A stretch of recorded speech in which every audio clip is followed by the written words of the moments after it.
Shabbat Shalom, Talmidins, Shabbat Shalom para todos vocês, minhas crianças. Hoje não vai ter introdução porque o tio Lucas tá com problema no computador, então hoje não tem introduçãozinha nem musiquinha no início do Hangout. Nós vamos iniciar agora o nosso estudo, falando de Bereshit 3. Não sei se vocês estão conseguindo ver a minha tela ou vocês estão vendo a tela. Não sei o que está acontecendo.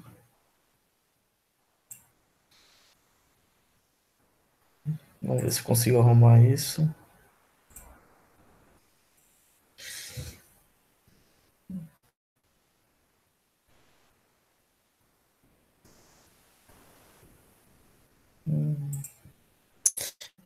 Logo no começo do Hangout, estamos tendo esse problema aí com o compartilhamento da tela.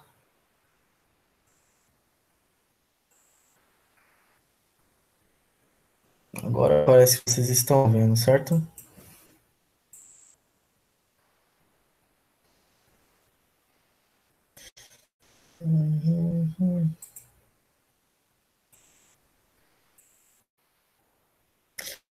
Bom, gente, a gente está com um problema, como vocês podem ver, tanto com o áudio quanto com a tela. Não está aparecendo a tela, agora só está aparecendo a tela do desenho. E vai ficar assim mesmo, tá? Para não arrumar mais complicação. Então, eu espero que vocês tenham orado, o pai e a mãe que estiver acompanhando, ore com seus filhos antes de começar o estudo da Torá. Hoje vai ser um estudo um pouquinho longo, vou tentar fazer o mais rápido possível, uns 40 minutos, né, no mínimo, eu garanto que vai ter. Uns 40 minutos no mínimo, eu garanto que vai ter. E hoje é Bereshit 3. Vamos começar, então, lendo as escrituras. Eu tô também aqui com a tia Stephanie. A tia Stephanie quiser falar com os nossos amiguinhos, dá um oi para eles. Shabbat Shalom a todos. E ela tá acompanhando aqui junto comigo e junto com você, ok? Nós vamos ter uma novidade hoje, uma novidade que cada estudo que passar vai ficar melhor, tá bom? O tio Lucas não é o melhor desenhista do mundo, mas hoje eu vou tentar trazer umas figuras para vocês entenderem os contextos da história, de tudo que está acontecendo aqui. E hoje nós vamos falar de um tema muito importante nas escrituras, talvez um dos principais temas, que é quando Adão e Eva, ou Adão e Havá, saem do paraíso. Hoje vocês vão entender todo o motivo, por que houve tantas guerras, por que o homem tem o pecado, por que foi necessário trazer a Torá para o nosso mundo, para que o homem parasse de transgredir, etc, etc, etc. Hoje vocês vão entender todo esse contexto. Então diz assim: ora, a serpente, né, não se esqueçam de abrir as escrituras, tá? Não vai confiar só na minha voz, não, tá? É importante que o pai e a mãe abra as escrituras para ler junto com os seus filhos. Então está escrito assim, logo no início do capítulo 3. Ora, a serpente era mais astuta que todos os animais do campo que o Eterno tinha feito. E esta disse à mulher: é assim que o Eterno disse: não comerei de toda árvore do jardim? Bom, aqui na telinha de vocês estão enxergando aí a mulher e a serpente, né? Elas estão conversando uma com a outra. E naquela época, os animais falavam, não só a serpente, tá, minhas crianças? Todos falavam. E aqui tem algum comentário que eu separei, que diz assim: mais astuta que todos. Urashi, que foi um grande rabino, estudou, né, toda a Torá, ele explica que Eva e a serpente antes tiveram uma longa conversa, e essa conversa foi longe de Adão. Adão deixou Eva só, e ela foi seduzida pelo conhecimento da serpente. O que significa, meus pequenininhos? Porque a Torá fala assim: não comereis de toda a árvore do jardim, dando a impressão que Eva estava lá no jardim, a serpente apareceu do nada e começou já né, falar assim, porque Moshe escreveu de uma forma resumida. Moshe escreveu, não. O Eterno passou a Torá para Moshe de uma forma que fosse resumida, né? Tipo, para que todos que nascessem lessem já, ó, é nesse contexto que você nasceu, foi por causa disso e disso. Mas não foi só isso. O que aconteceu é literalmente, Adão e Eva já tinham sido avisados muitas vezes que Hassatã estava querendo tramar algo contra eles, para acabar com a harmonia do mundo. E eles foram avisados. E Adão tinha o dever de cuidar de Eva e do jardim. Só que, num dado momento da história, o Adam estava andando e se distraiu com a natureza, com os pássaros, etc. E deixou Eva sozinha. Eva saiu caminhando para longe de Adam também, não se atentou a isso. E aí conta o livro de Melquisedeque e também outras literaturas do nosso povo também falam a mesma coisa, que a serpente se aproximou de Eva e começou a contar aquela historinha. Olha, lá no céu funciona assim, assim, assim. Que foi essas historinhas? Começou a falar coisas que Eva não sabia. Conhecimentos extraordinários. Porque quem estava usando a serpente? O próprio Hassatã. E Hassatã conhecia o Eterno. Hassatã conhecia toda a luz, tudo que havia no céu e etc. Então, conta a história que Eva ficou maravilhada com todo aquele conhecimento. Oh, nossa, que conhecimento fantástico, né?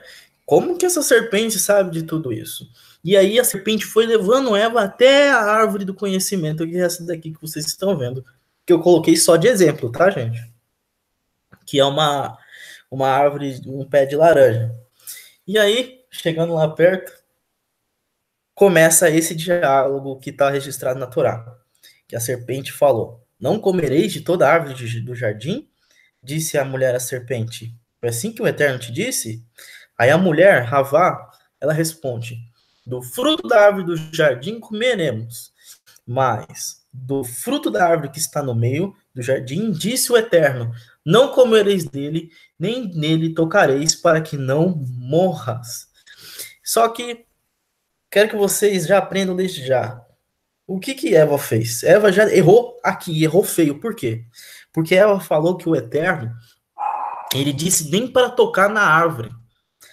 Só que nós estávamos estudando o capítulo passado, vocês não vão achar esse mandamento. Não existe. O Eterno não falou para Eva não tocar na árvore. O Eterno falou para Eva não comer da árvore. Agora, sobre tocar, encostar, o Eterno não falou nada. E o que a gente aprende com isso? Até o próprio Urashi comenta que todas as vezes que a gente acrescenta um mandamento, a gente diminui ele. Se Eva não tivesse feito isso, porque ela acrescentou palavras às palavras do Eterno, então ela teria muito mais chance. Por quê? Porque conta a história que a partir disso a serpente então tocou na árvore. E a serpente não só tocou na árvore, como mordeu um fruto da árvore. E aí a serpente pegou a mão da Eva e encostou no tronco. E virou e falou para ela assim: tá vendo? Você não morreu.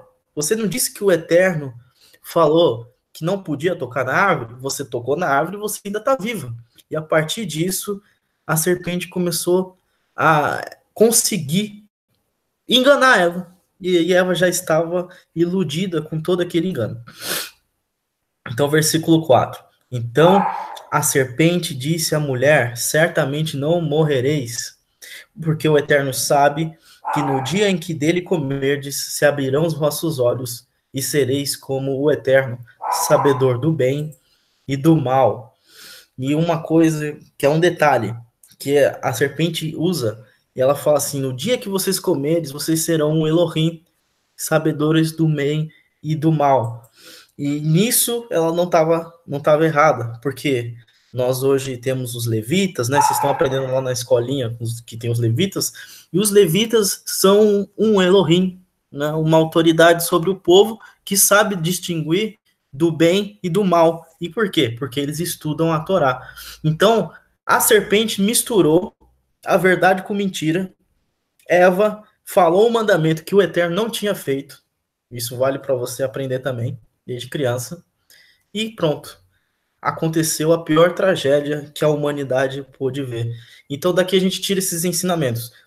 Você vai estudar a Torá daqui para frente, vai chegar uma época do ano que a gente vai chegar em Shemot, que é o livro de Êxodo, e no capítulo 20 a gente vai começar a falar das leis, e aí você vai saber, você vai crescendo e vai sabendo de todas as leis. Nunca acrescente lei à palavra do Eterno.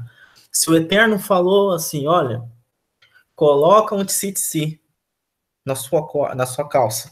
Não vai acrescentar e falar, não, coloca um tzitzit mais uma corda. Um tzitzit mais um pisca-pisca. Com um tzitzit amarra uma borracha, né? Não vai fazer isso, porque todas as vezes que você faz isso, você transgride contra o Eterno. Fazer o que o Eterno mandou é o certo. O que é errado é fazer o que ele não mandou e não fazer o que ele mandou, ok? Vamos continuando. E vendo que a mulher, que aquela árvore era boa para se comer e agradável aos seus olhos, e a árvore desejável para dar entendimento, ela ficou iludida com isso, com o conhecimento. A Eva falou: opa, ele vai me ensinar a montar um carrinho. Ele vai com esse conhecimento eu vou inventar uma super espaçonave, um super carro potente. Vai ser uma coisa muito boa, né? E aí, continuando a história, tomou do seu fruto e comeu, e dele também, e deu também a seu marido. E quem é o marido de Eva? Adão, o primeiro homem. Olha aqui, eles vão comer do fruto aqui agora. Então, além dela fazer errado, ela ainda deu o fruto para Adão, né? E ele comeu, e ela com ela. Então foram abertos os olhos de ambos, e conheceram que estavam nus, e cozeram folhas de figueira e fizeram aventais para si. Tem um outro comentário aqui. Vamos ver aqui.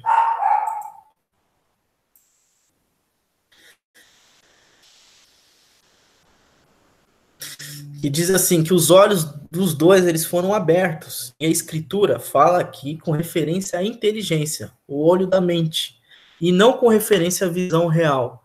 Então, tio Lucas, então eles eram cegos. Eles estavam cegos e aí do nada eles comeram do frutos e aí nasceu o olho no rosto dele. Não, nada disso. Não viaja com essas coisas. Esses olhos foram abertos, está falando da mente, da consciência. Eles não tinham ainda se dado conta que eles estavam nus. Eles não tinham. E qual é o sentido de se dar conta que estavam nus? É porque não tinha malícia. Um olhava para o outro e acabou. Não tinha um desejo de fazer coisas erradas, coisas proibidas. Eles eram como crianças. A criança, você que é criancinha, o pai, por exemplo, que está aí, sabe que criança não tem muita malícia, né? Criança não tem muita vergonha. Então eles estavam como crianças. E aí o próprio Urashi fala, né? Em Gênesis Rabá, e eles sabiam que estavam nus. Até mesmo uma pessoa cega sabe quando ela está nu. O que quer dizer então? Eles sabiam que estavam nus. Uma carga lhes havia sido confiada e agora eles sabiam que haviam se despojado dela. O que ele está querendo dizer aqui? É que muitos comentários falam que tanto o corpo de Adão e Eva eram feitos de luz. E por isso não havia malícia. Não havia interesse por fazer coisas erradas. Nesse momento, a malícia, a inclinação para o mal, entrou no coração dos dois, né? Lembre-se que a árvore se chama conhecimento do bem e do mal. Só havia, como eu expliquei no hangout passado, o conhecimento do que era bom. O ser humano poderia ser um ótimo pintor, poderia ser um ótimo desenhista, poderia ser um ótimo professor. Só coisas boas. A partir desse momento, agora o ser humano também pode ser um ótimo bandido, pode ser um ótimo ladrão. Agora eles podem entrar no conhecimento do bem e do mal. Vamos continuar aqui. E ouviram a voz do Eterno, que passeava no jardim pela variação do dia, e escondeu-se Adão e sua mulher à presença do Senhor entre as árvores do jardim, e chamou o Eterno a Adão, e disse-lhe: onde estás? E ele disse, ouvi a tua voz soar no jardim e temi, porque estava nu e escondi-me. Aqui, Adão e Eva estão escondidos do Eterno, né? Mas eu vou te perguntar, você que é criancinha, vocês têm umas perguntas difíceis, né? Por que que o Eterno foi chamado? O Eterno não sabe de tudo? O Eterno não sabe de todas as coisas? Ele não está em todos os lugares? Então por que que o Eterno precisou chamar Adão? Né? E falou, Adão, onde você está? O Eterno já sabia tudo o que tinha acontecido, já sabia o que Adão tinha feito, já sabia onde ele estava, o que ele estava pensando, sentindo, o coração dele, tudo. E a explicação é a seguinte. Imagina que vocês estão lá aprontando, né? Porque quando eu era criança eu aprontava muito. Eu fazia muita coisa errada, muita bagunça. Vamos dizer que você pegou lá o leite ninho escondido da sua mãe e tá comendo leite ninho e sua mãe nem tá em casa, né? Nem chegou, tá em algum lugar. Aí, do nada, de surpresa, sua mãe chega e você tá toda com a boca melecada de leite ninho, leite em pó, né? E sujando tudo. Aí sua mãe vem, você tenta esconder, a mãe pega você. O que que a sua mãe faz? A sua mãe pergunta, o que que você está fazendo? Ela já sabe o que você está fazendo, ela já sabe até o que que ela vai fazer com você. Mas qual é essa atitude humana que reflete um pouco da atitude do Criador aqui? É que o Eterno está dando uma chance para Adão confessar, uma chance para ele dizer o que ele, para ele se arrepender, para ele fazer o que é certo. Ele já transgrediu, já fez o que é errado, mas o Criador está dando a chance para ele confessar, para ele falar, olha, Eterno, eu fiz isso, eu fiz aquilo outro, eu realmente transgredi, e não sei o que, eu errei, eu escorreguei. Vai ser exatamente essa atitude que o Eterno vai ter com Caim, né, nos próximos capítulos. E é isso que o seu pai e sua mãe quer.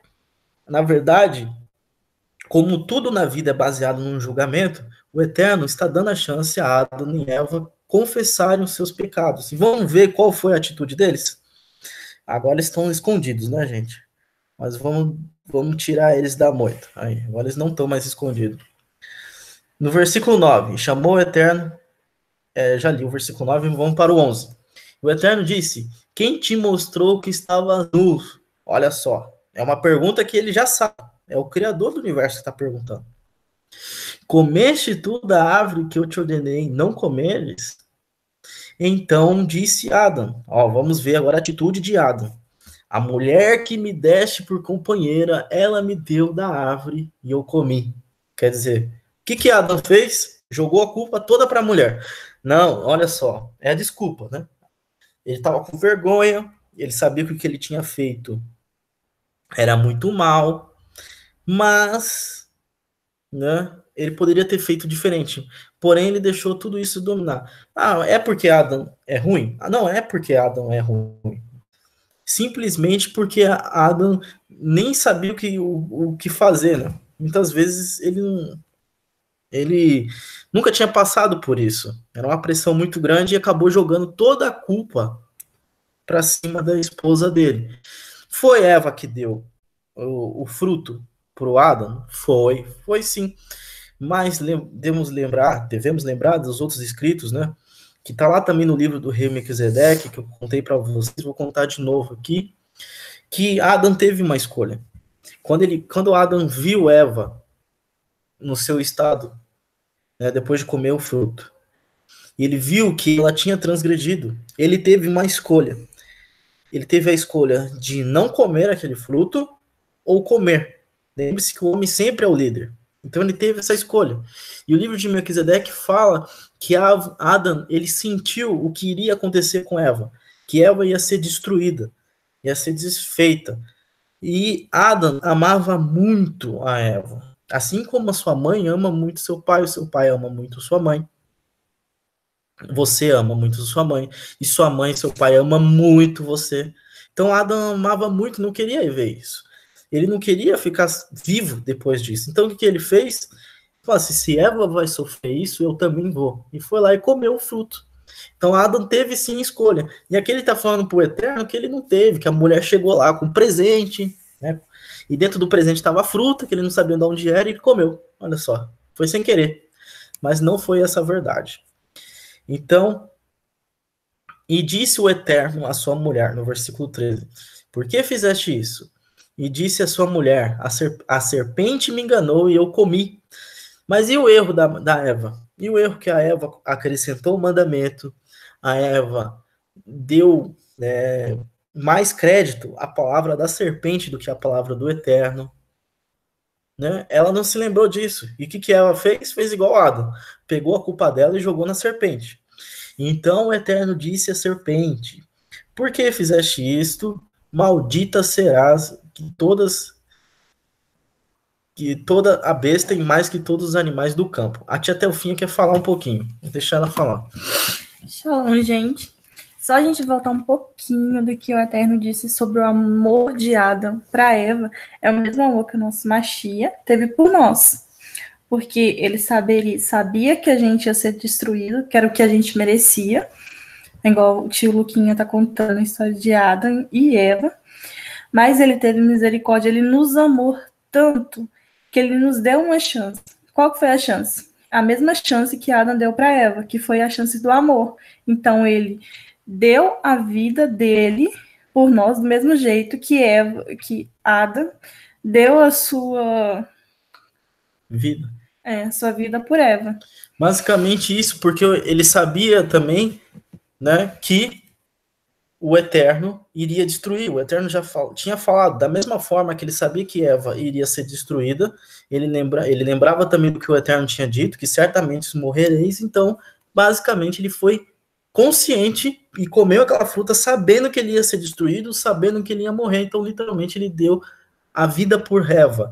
E como a tia falou muito bem, o Machia fez a mesma coisa. O Eterno deu o seu filho, como está lá em João 3,16, para que todos tenham a chance de se arrepender e voltar, porque o mérito do Machia é tão grande, tão enorme, né? O mérito de um justo já é grande, já consegue atrasar a ira do Eterno muito, mas imagina do Machia que nunca pecou. O mérito dele é tão grande que hoje você tem a oportunidade de se arrepender e fazer techuvá. E essa oportunidade um dia acaba, mas por enquanto ainda está aí. Então, aqui a gente tira vários ensinamentos. Qual é o ensinamento para você que é criança? Fez errado? Né? Fez alguma coisa de errado? Não esconda do seu pai e da sua mãe. Não jogue a culpa no seu irmãozinho mais novo, no seu irmãozinho mais velho. Não faça essas coisas, porque isso é errado. Fez errado? Sua mãe achou uma coisa que você fez errado? Confessa. Eu fiz isso sim, mãe. Vai ter consequências? Vai ter consequências. Mas não serão consequências tão graves quanto se você ficar mentindo, se você ficar enganando. E outra, saiba de uma outra coisa. Pode você mentir, ser um bom ator, né? Até sua mãe chegar para você e falar, você fez isso? Você falar, eu não. Sua mãe sempre vai saber, sua mãe e seu pai, por mais que vocês sejam super atores, ela sempre vai saber quem fez. Não tente enganar um ser humano que te deu a vida.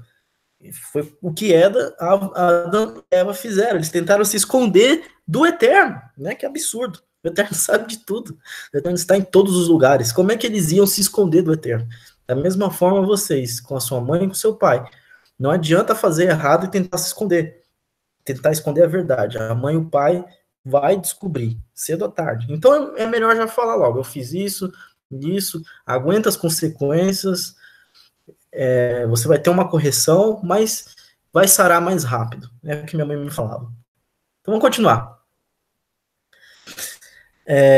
No versículo 15. E porém inimizade entre ti e a mulher, entre a tua semente e a semente dela. E esta te ferirá a cabeça e tu lhe ferirás o calcanhar. Tem um segredo aqui que é para os mais adultos, né? Mas eu acredito que vocês vão entender também. Porque aqui, entre a tua semente e a semente da mulher, a palavra semente ou descendente está no singular e não nos descendentes. Então existe um descendente que iria ferir a cabeça da serpente, né? no livro de Melquisedeque fala que dos filhos dos homens, justamente nessa parte, se os filhos dos homens fossem retos, a serpente, que seria tudo que é mal, as consequências do mal, se afastar do eterno, etc., não conseguiriam atingir os homens. Mas caso os homens forem transgressores, todas essas transgressões alcançariam os homens, no significado de que a serpente morderia o calcanhar desses homens. E o nosso Mashiach venceu, né? Ele não teve nenhuma transgressão, é por isso que está lá relatado, lá na Brit Hadashah, do Novo Testamento, que ele pisou com o calcanhar sobre a cabeça da serpente. O que significa? É que ele não teve nenhuma transgressão. Vamos continuar. A mulher disse: multiplicarei grandemente a sua dor e a sua concepção. Com a dor terás filhos, e o teu desejo será para o seu marido, e ele te dominará. E Adão disse: porque deste ouvido a sua voz da tua mulher, e comedes da árvore que eu te ordenei, dizendo: não comerás dela, maldito é a terra por causa de ti, e com dor comerás dela todos os dias da sua vida. Espinhos e cardos também te produzirão, e comerás a erva do campo, no suor do teu rosto comerás o teu pão, até tornares a terra, porque dela foste formado, porquanto és pó, e pó te tornarás. O que significa, a partir desse momento, ó, eles estão tristes, né? Então, a partir desse momento, a serpente não vai ter mais nem braço nem perna. Ela vai ter que se arrastar, como é hoje. A mulher, quando tiver filho, ela vai sofrer muito. Antigamente, os Ravis comentam que a mulher poderia ter filhos por uma semana, né? Diz que era muito fácil ter filho. É igual uma galinha colocar um ovo. Não tinha dor. Mas a partir desse momento, ela vai sofrer 9 meses para conceber um filho. E ainda vai sofrer na hora que ele for nascer. Pode ter certeza que não foi fácil sua mãe te ter quando bebê. E o homem vai ter uma responsabilidade que ele vai ter que trabalhar para sustentar a sua esposa e a si mesmo. Antigamente, né, antes de cair os dois, os Ravis contam que o homem ele não tinha dificuldade para ter fruto da terra. Olha só, olha como está essa árvore aí no desenho. Já está toda cheia de frutos, e antigamente era assim. O homem só tinha o esforço de estender a mão e pegar e comer, mais nada. E isso já era o suficiente. Agora não. Ele vai ter que plantar, ele vai ter que esperar chover, crescer a árvore, e aí sim comer do fruto dela, né? E se ele quiser comer carne, vai ter que caçar o boi, vai ter que cortar o boi da maneira correta, aí vai ter que assar, e aí sim vai ter que comer. Quer dizer, a partir de hoje tudo será mais difícil, né? Vão sofrer as consequências, né? Então disse o Eterno: eis que o homem é como um de nós, sabendo o bem e o mal. Ora, pois, para que não estenda a sua mão, e toma também da árvore da vida, e coma, e vive eternamente. O Eterno Elohim, pois, lançou fora do jardim do Éden. Eles vão ser expulsos do jardim do Éden. Para lavrar a terra de que fora tomado. E havendo lançado fora o homem, pôs... Opa, nosso quadrinho terminou sem remandado. Não tem como pausar. Tá vendo aqui? Eles foram expulsos do jardim do Éden. Pôs querubins ao oriente do jardim do Éden e uma espada inflamada que andava ao redor para guardar o caminho da árvore da vida. Então eles foram expulsos e o Eterno guardou essa árvore e todas as outras árvores que existiam. Existiam várias árvores do conhecimento, árvore da sabedoria, árvore do não sei o que. Todas essas árvores foram guardadas. E o homem não tem mais acesso ao jardim do Éden, tá? Que são duas coisas diferentes, o Éden e o jardim. Então, o que a gente aprende?